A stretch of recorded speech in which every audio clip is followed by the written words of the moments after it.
Нещо си се подмладил, мисля. Още един път и тръгнем в училище. Сам по нас.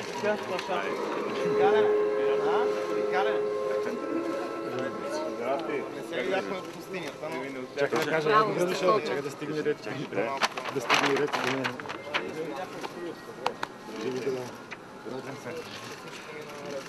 Ето гордо за България. Първият финиширал в България. Браво! Медал?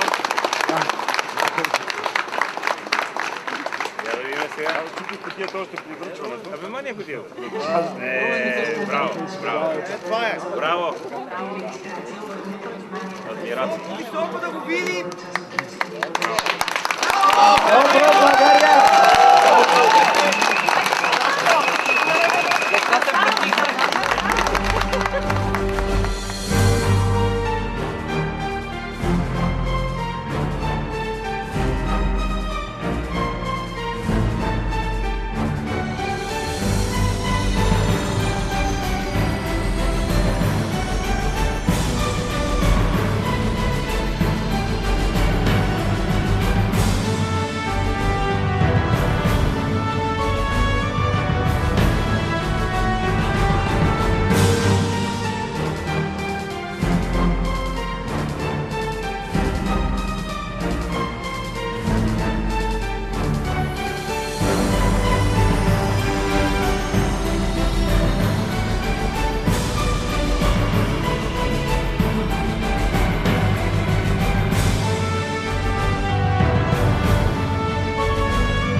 Там е транспарант. Аз ще взема количката.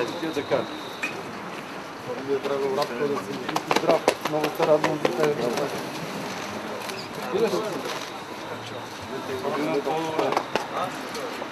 Ето малко и близките му да го видят. Мари, елата се познава с това. Ма то слънцето малко не... Много добре. Здрави.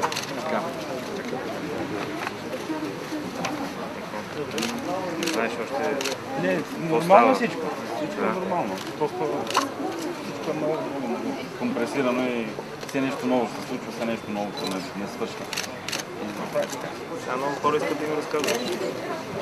Трябва да имаш сега времето и търпението да разказваш много. Ще бъде хаотично, защото аз се сещам едно после друго. Първи момент, но много хора искат да разказваш. Да имаш търпението. Много хора. През конференция ще направим само да разказваш. Да, ние това трябва да направим, да разказваме. Да, за всички фенове. Защото хората се гордеят много. То си е повод за гордост. Всъщност, тук после... Те дръпна като да виждам. Как да дръпна? Аз ще дръпна.